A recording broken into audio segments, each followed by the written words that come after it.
iOS 10 has been out for a little while now. It's certainly shipping by default on iPhone 7 models and is available for a slew of devices, obviously including the 6 and 6S series.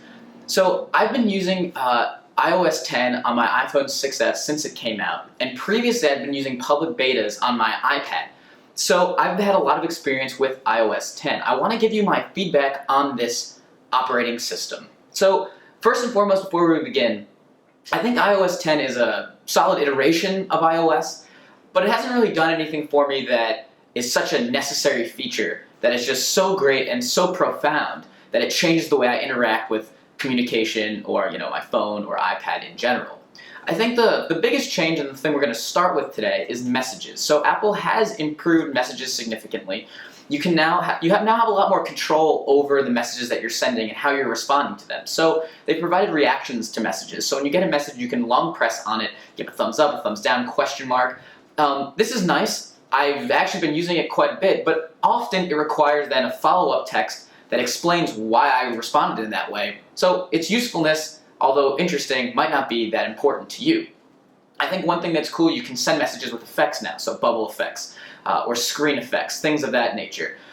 For the iPhone, for instance, and you can do it on iPad as well, you can hold the phone sideways and actually send handwritten messages or drawings, and that's just something that gives it a more intimate feel. Obviously, you're not going to want to send long text length messages with your handwriting, but it's something that's really convenient to have if you want to send something, again, intimate, if you want to just handwrite something real quick. It's really convenient. You can also have different options to send like heartbeats or lips kissing, things of that nature. Again, something that provides a more intimate, connected feeling to the person that you're communicating with.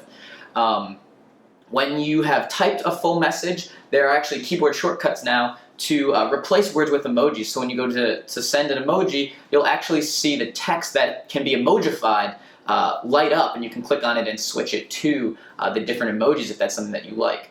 One thing that I actually find pretty interesting is media links are viewable inline. So if I send a message to a friend and I want to include a YouTube video, what I can do is I can send a YouTube link and it'll automatically be playable inline, similar to how you would watch if I just sent you a picture or a video. And that's something that's across in iOS 10, being able to watch videos inline instead of forcing it in full screen. And that's particularly useful if you're using it on an iPad where you can see it inline and it still kind of makes sense. Probably the next biggest thing that you'll notice when you are using iOS 10, the ability to remove first-party applications like Calendar, Maps, iTunes Store, Home. If those are things that you don't use, you can get rid of it. So it's easier to organize and declutter your home screens as opposed to just having a folder that says garbage, and that's where you would put the things that you aren't currently using. One thing to note though, and one of Apple's arguments for not providing this feature in the past was that certain core functions of the software require some of these applications, so getting rid of those apps would be problematic for Apple. So really, when they've given you the ability to remove these apps, you're really just hiding the icons from the home screen. They're still there. They're still installed on the device. The size of these things are going to be negligible in my opinion, so it doesn't really matter, but there's just something to note. This is a big feature that I really like. I get a lot of notifications, and a lot of them, let's say Wall Street Journal notifications that I'm not necessarily interacting with, but I appreciate seeing. Previously, you've had to clear each individual day worth of notifications, and sometimes if you haven't done it in a couple of days, that takes a long time. With on your iPhone 6S or 7, you can actually use 3D Touch to press down with some force, clear all notifications. Now you can't do that on an iPad because there's no 3D Touch. Why is there not just another way to do it, like a long press? That's beyond me, and it's just really silly that you can't do this some way on your iPad, but at least you have it on your iPhone. One thing you do have on your iPad that you don't have on your iPhone is the ability, again, to run split-screen apps. In iOS 10, instead of just having maybe Messages and Safari or Safari and Notes open, you can actually have 2 windows of Safari open, which again is kind of convenient. The next thing I want to talk about, exclusive by its premise to iPhone, has to do with voicemails. There's a voicemail transcription feature. It's in beta. It's not very efficient. It makes a lot of mistakes, but I can see how this will be really useful in the future to, if I have a message, a voicemail, I can quickly glance at instead of listening to the voicemail. Maybe if you're in a meeting or in class, you can't listen to the voicemail right then, but if you knew what it said, you could respond via email or text. So transcription is going to be really useful. In the Mail app, there's a new feature when you're on a mailing list to just click unsubscribe from, and it'll generate an unsubscription function, which is pretty useful. For unlocking the device, especially with TouchID, previously, one thing that could be problematic is if you're just tapping on the display to wake it up to see the time, that would result in you activating your screen and going to the home screen, which is what you didn't want to do. So now what you have to do is you click on it, you have to click to actually log into the device. If you want to, if you don't want to have to push to open and you just want to hover your finger over it, you can actually go back into the accessibility features, the accessibility settings, and you can actually revert back to the way it was before. So it's in accessibility if that's something that you want to change.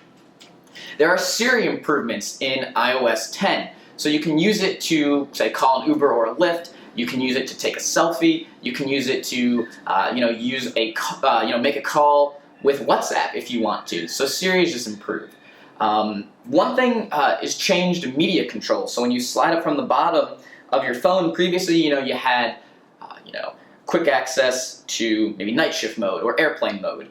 And you also had what was currently being played and some controls for that. Now you have to do a swipe to get to those controls. Certainly it looks a lot better because it's able to spread out into that entire window that you've opened. But on the other hand, it requires an extra gesture to get there, and that takes time and is slightly cumbersome. Again, this seems like nitpicking, and it mostly is. But that's something to keep in mind, that now it's a little bit more difficult to quickly go to see what you're listening to skip, to look at the album art, or to change the output from, say, like, the headphones or speaker, stuff like that.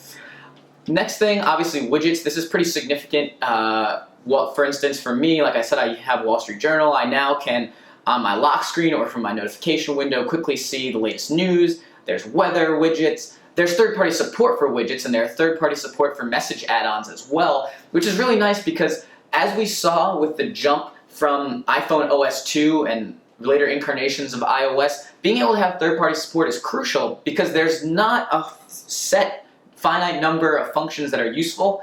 There's an infinite number that you might not know about now, but a developer can come up with. So it's really useful to kind of have third-party support.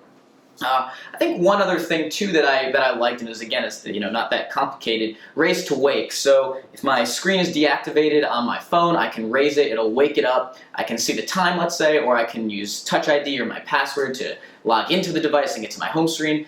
That's going to take probably a hit on your battery life if every time you lift up your phone there might be inadvertent turn-ons of the screen. Obviously the screen's using a lot of battery.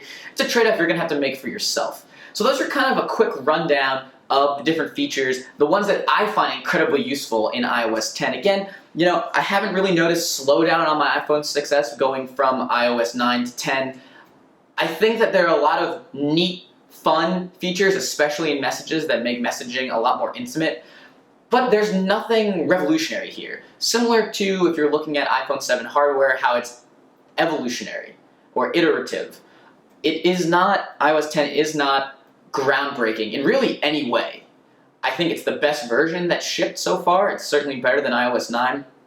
But if your device can't go up to iOS 10, if you want to jailbreak and you don't want to go up to iOS 10 because there's no jailbreak available at this time or down the line whenever you're watching this video, you're not missing really that much by sticking with iOS 9 or even an earlier version. I think that maybe this is going to be a problem moving forward for Apple.